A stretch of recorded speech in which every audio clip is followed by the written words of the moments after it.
Buenas tardes, mi nombre es Inmaculada Concesión López Torralbo y a continuación vamos a ver la unidad 2 de la asignatura TDAH y trastornos de conducta que se titula El trastorno por déficit de atención e hiperactividad. En primer lugar, como vimos en la unidad anterior, pues vamos a tener el concepto de TDAH. Este pues no ha sido homogéneo a lo largo de las diferentes épocas y ha evolucionado en función de los hallazgos obtenidos fundamentalmente en los estudios del área de medicinas, psicología y pedagogía. Por otro lado, pues encontramos diferentes contextualizaciones. En primer lugar, tenemos la concepción biologicista, que se basa en evidencias aportadas por estudios genéticos, de neuroimagen y ensayos clínicos farmacológicos, considerando los factores genéticos influenciados por aspectos ambientales como causa principal del trastorno, lo que supondría pues, una serie de alteraciones cerebrales y cognitivas básicas. Por otro lado, tenemos la concepción psicologicista, donde el TDAH pues, se considera una variante psicológica del desarrollo y no tanto un trastorno o una enfermedad. Esto supondría pues, una alteración emocional en el individuo, la cual debería tratarse pues, con apoyo emocional y apoyo educativo. Por otro lado, tenemos la negación de la existencia del trastorno, es decir, estrategias de las compañías farmacológicas para obtener beneficios. De esta manera, pues se crea el mito de que el TDAH es una invención. A continuación, pues probablemente pues, nos encontremos que no hay una única definición del TDAH que sea adecuada para todas las culturas o tendencias en función del ámbito, pero la más actual es que el TDAH pues, sea un trastorno del neurodesarrollo que ponga en riesgo el desarrollo normal de las personas que lo padecen. Según Quintero y Castaño, el TDAH se caracteriza como un patrón de comportamiento de funcionamiento cognitivo que provoca dificultades tanto en el funcionamiento cognitivo, en el académico como en el laboral. La manifestación de este trastorno es evolutiva, de inicio en la infancia, aunque los síntomas del déficit se pueden desarrollar más tarde. En la edad de inicio de los primeros síntomas suele ser los 12 años, pero esto siempre no ocurre así, ya que se puede manifestar antes. En los diagnósticos tardíos, los síntomas para considerarlo un trastorno disminuyen. Y las presentaciones clínicas del TDAH pues pueden variar durante las distintas etapas del ciclo vital. Por otro lado, encontramos que el TDAH es un trastorno del neurodesarrollo definido por niveles problemáticos de inatención, desorganización, hiperactividad e impulsividad. El DSM pues, denomina al TDAH como un trastorno por déficit de atención e hiperactividad y lo define pues, como un patrón persistente de inatención, hiperactividad e impulsividad que interfiere en el funcionamiento o en el desarrollo y que se caracteriza por la inatención o la hiperactividad e impulsividad. Pues a continuación encontramos una serie de características. En primer lugar tenemos el TDAH, es predominantemente inatento, es decir, se deben dar 6 o más síntomas y estos pues, se deben de haber mantenido durante 6 meses, en un grado pues, que no se ajuste al nivel del desarrollo del sujeto y que además afecte directamente a las actividades sociales, académicas o laborales. Por otro lado tenemos el TDAH es predominantemente hiperactivo e impulsivo. Se deben dar las mismas condiciones que con el tipo inatento, es decir, pues reunir 6 o más síntomas que se hayan mantenido a lo largo de unos 6 meses en un grado que no concuerde con el nivel de desarrollo y que afecte claramente en las actividades sociales, académicas o laborales. A continuación pues vamos a ver algunos de esos síntomas. Pues algunos de ellos son pues que habitualmente falla el prestar la debida atención a aquellos detalles o descuidos que se cometen, errores en las tareas. Habitualmente pues tienen dificultades para mantener la atención en actividades o tareas recreativas. Por ejemplo, en conversaciones, en lecturas prolongadas. Por otro lado, pues también habitualmente parece no escuchar cuando se le habla directamente. Parece tener la mente pues en otras cosas. También no sigue instrucciones dadas y no concluye las actividades académicas. Por ejemplo, inicia sus tareas, pero se distrae o se evade con facilidad. Y eso pues le permite que no acabe sus tareas. Habitualmente tiene problemas para organizar las tareas y actividades. También evita, se disgusta y se muestra poco entusiasta para realizar las tareas que requieren cierto esfuerzo mental. Pierde objetos necesarios para las tareas, es decir, lápices, libros, papeles de trabajo, las llaves. También se distrae con facilidad por estímulos externos y habitualmente pues olvida las actividades cotidianas, por ejemplo, el simple hecho de devolver una llamada o pagar una factura. También tenemos que habitualmente juguetea y golpea con las manos y los pies o se retuerce en el asiento. Se levanta en situaciones en las que se espera que se permanezca sentado. Corretea y trepa, y algo que no resulta apropiado. No es capaz de jugar y ocuparse tranquilamente de actividades recreativas. Habla en exceso, responde inesperadamente o antes de que haya concluido una pregunta. Por ejemplo, no respeta el turno de palabra con el resto de personas. Le resulta difícil esperar un turno, por ejemplo, en una cola, pues se impacienta. Y luego habitualmente también pues interrumpe a los demás. Por ejemplo, se mete en las conversaciones o en juegos, en actividades, cosas así. Luego también tenemos por otro lado las características diagnósticas, que es síntomas de inatención o hiperactividad. Varios de los síntomas de la inatención y la hiperactividad que existan en 2 o más contextos diferentes. Los síntomas no se producen exclusivamente durante el curso en algún trastorno psicótico y no se explican mejor por otro trastorno mental. Luego también tenemos 3 combinaciones combinadas, que es presentación, 3 posibles combinaciones. Por un lado, presentación combinada, la presentación predominante con falta de atención y la presentación predominante hiperactiva e impulsiva. Según los tipos de gravedad con el que actúa el individuo, pues puede ser leve, moderado o grave. En primer lugar tenemos el leve, que poco o ningún síntoma están presentes más que los necesarios para el diagnóstico, y los síntomas solo se producen pues un deterioro mínimo en el funcionamiento social o académico. Luego tenemos por otro lado el moderado, que son síntomas o deterioros funcionales presentes entre el leve y el grave, y por otro lado el grave, que es la presencia de muchos síntomas aparte de los necesarios para el diagnóstico, o de varios síntomas particularmente graves, o los síntomas se producen pues un deterioro notable en el funcionamiento social y académico. Según la OMS, pues la epidemiología es un estudio de la distribución y de los determinantes de estados o eventos relacionados con la salud y la aplicación de estudios al control de enfermedades y otros problemas de salud. Según revisiones recientemente realizadas, la epidemiología del TDAH marca una prevalencia entre el 5 y el 10% a nivel global. El DSM-5 pues sugiere que el TDAH en la mayoría de las culturas sea de un 5% para niños y un 2,5% en adultos.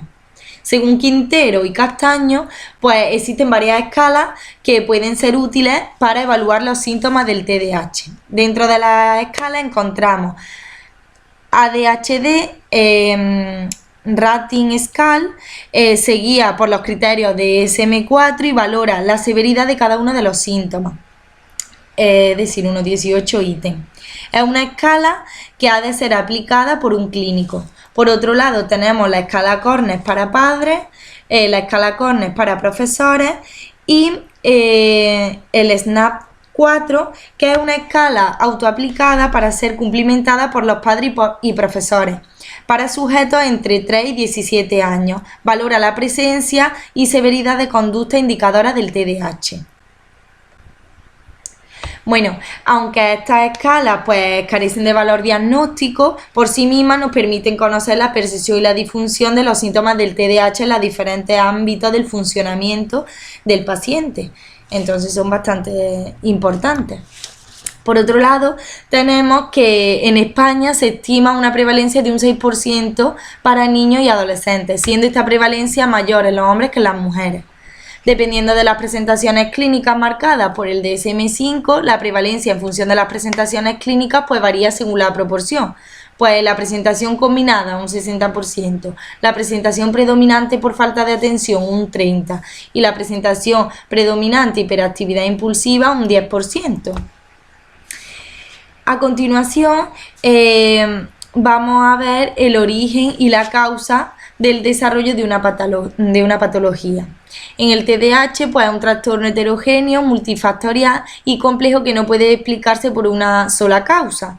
Entonces influyen varios factores relacionados con la etiología del TDAH.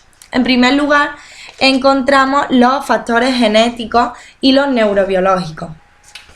Pues según Castaño, existen diferentes estudios de familias que han determinado que hay una base genética del TDAH, con una heredabilidad en torno al 75%.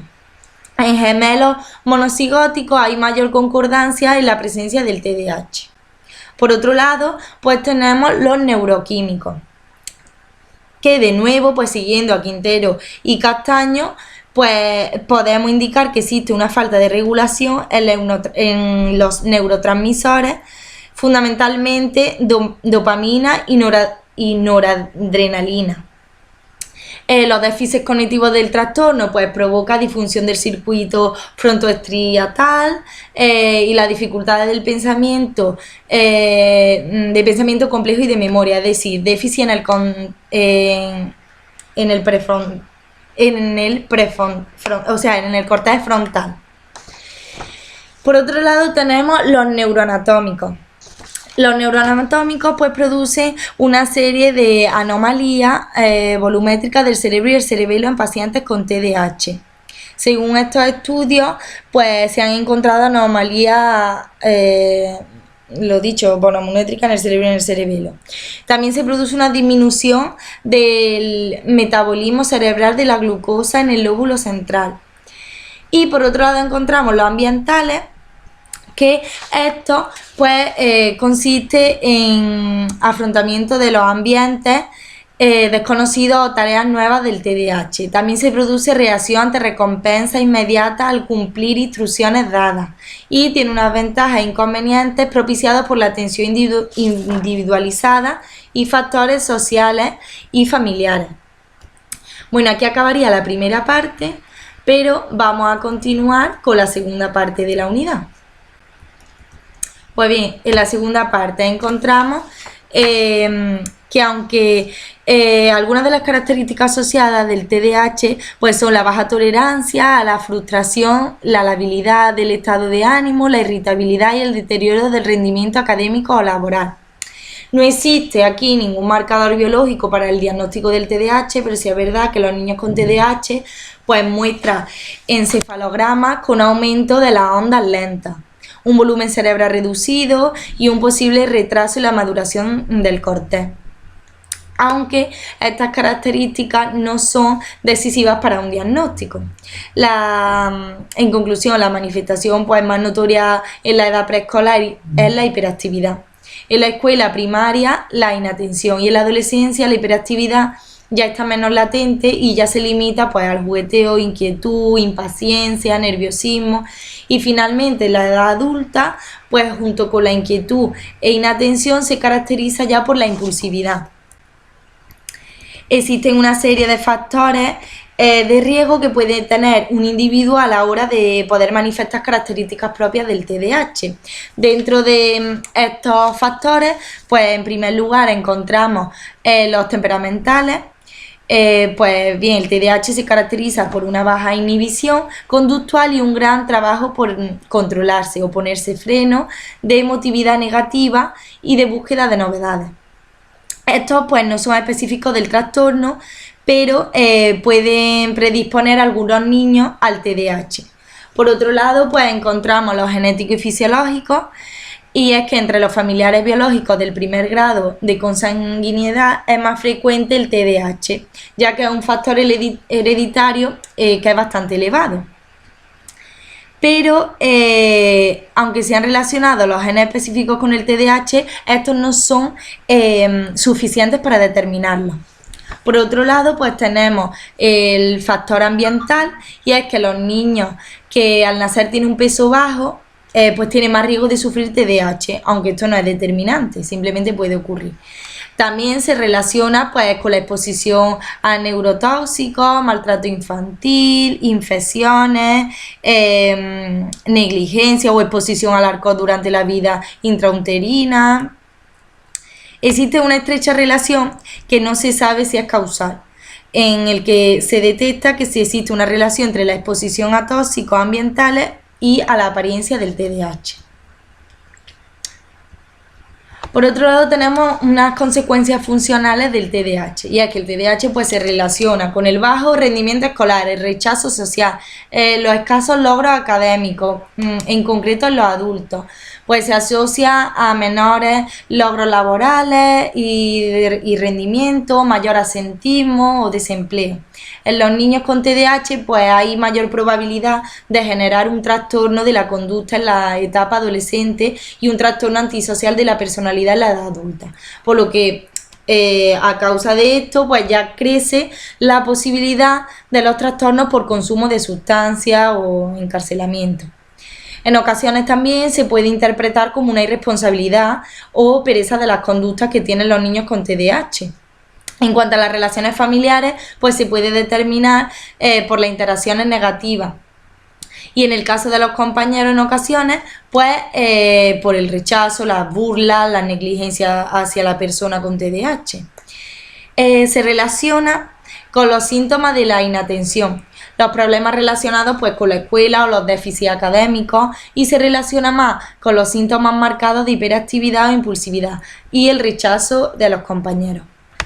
Por otro lado, pues encontramos una serie de diagnósticos diferencial, en el que encontramos pues algunos de ellos. Voy a nombrar algunos y no voy a hablar de todos, solo de algunos. En primer lugar, pues tenemos el trastorno negativista desafiante. Pues desafiante. Por otro lado, tenemos otros trastornos del neurodesarrollo. Por ejemplo, el trastorno depresivo, que suelen presentar pues incapacidad para concentrarse. Luego el trastorno bipolar, pues las características son la intensa actividad, la impulsividad, la concentración. Por otro lado, tenemos también el trastorno de la personalidad, que es complicado diferenciar pues el TDAH y los trastornos de la personalidad, el límite narcisista u otros en los adolescentes y adultos. También tenemos los trastornos por consumo de sustancias, ya que es complicado también diferenciar el TDAH del trastorno por consumo de sustancias. Pues la primera presentación de los síntomas del TDAH sigue al comienzo del abuso y el consumo frecuente. Y también tenemos el trastorno psicótico, que pues el TDAH no se diagnostica si los síntomas de hiperactividad e inatención se manifiestan durante el trastorno psicótico. Vamos a ver, en lo que a los trastornos conmovidos se refiere, pues en los contextos clínicos son muy frecuentes que los sujetos cuyos síntomas cumplen los criterios del TDAH. Tenemos que el trastorno negativista desafiante, el trastorno de conducta, el trastorno de regulación disruptiva del estado de ánimo y el trastorno por consumo de sustancias.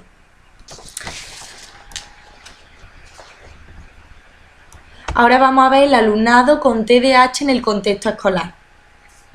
Tenemos que el alumnado con este trastorno pues tiene problemas de aprendizaje. Concretamente, presentan problemas para seguir las instrucciones ante una tarea, dificultad para controlar la atención, dificultad para el control de la memoria en trabajos tanto verbal como no verbal. Con respecto a su comportamiento, pues presentan diversas dificultades en la regulación de sus emociones, a la hora de seguir las normas y controlar los impulsos. Tienen problemas de motivación y sobreactividad, además de alteraciones en el comportamiento. Y además, el alumnado con este tipo de trastorno pues presenta diversas dificultades a la hora de resolver tareas y problemas matemáticos.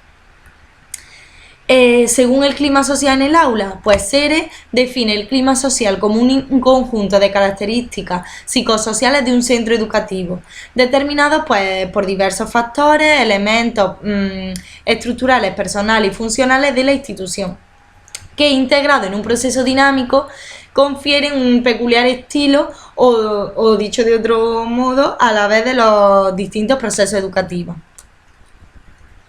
Para que exista un clima positivo, se debe dar por una serie de circunstancias: que los alumnos se sientan protegidos, es decir, que tengan confianza en sí mismos y además en sus habilidades.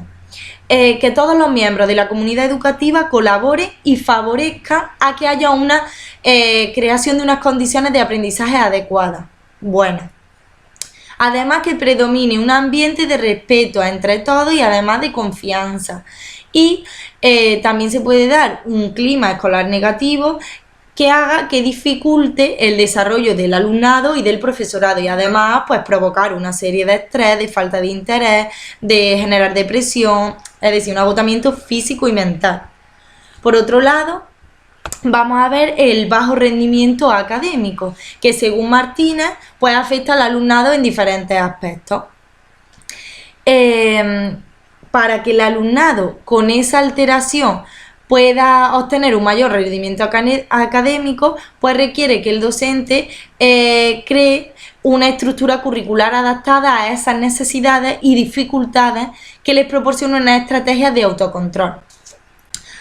Esto, respecto a la relación existente entre el rendimiento académico del alumno con TDAH y los conocimientos y variables del profesorado, pues Eder Navarro señala que los principales factores asociados son las expectativas de su entorno familiar, sus habilidades sociales y del profesorado. Estas variables pues van a influir en el proceso de enseñanza-aprendizaje. Por otro lado, tenemos que los individuos afectados con TDAH no tienen problemas de memoria ni falta de empeño o voluntad para actuar concretamente. Les sucede que les resulta muy difícil hacer lo que saben que deben de realizar. Habitualmente pues acaban desobedeciendo y tienen pues en su conducta un impulso más fuerte que los demás. Por otro lado, encontramos el estrés docente, y es que diversos estudios pues indican que los comportamientos inadecuados, la baja motivación y el desinterés del alumnado genera estrés en el profesorado. Todo esto influye también pues, en el clima de aula y en el comportamiento del resto de agentes educativos. Un clima que no favorece la convivencia, unido a un mal comportamiento, a niveles altos de estrés docente y baja motivación hacia las tareas, hace que se dificulte en el aprendizaje y también en la creación de esos enlaces del alumnado y profesorado, y también en general del centro educativo. Y esto genera pues, un empobrecimiento de las relaciones sociales. Luego tenemos unas implicaciones psicoeducativas en el que los menores con TDAH en el ámbito escolar pues, pueden provocar una serie de deterioros en el clima de aula, así como la desmotivación hacia los estudios, y en ciertas ocasiones pues, no logran superar y mejorar las dificultades que este tipo de trastorno le ocasiona. Entonces, pues se debe de realizar un tratamiento multidisciplinar para que se consiga una mayor efectividad en la intervención educativa, tanto en el contexto escolar como en el familiar. Entonces, pues se elabora una serie de objetivos para llevar a cabo dicha intervención. Estos objetivos son reducir los síntomas asociados, disminuir los síntomas básicos del TDAH, adaptar el entorno a las necesidades que tenga el niño o la niña, mejorar las dificultades académicas del alumnado con TDAH, es decir, pues errores tanto en la lectura, en el cálculo como en la escritura, y además mejorar las habilidades de abordaje de los padres y educadores.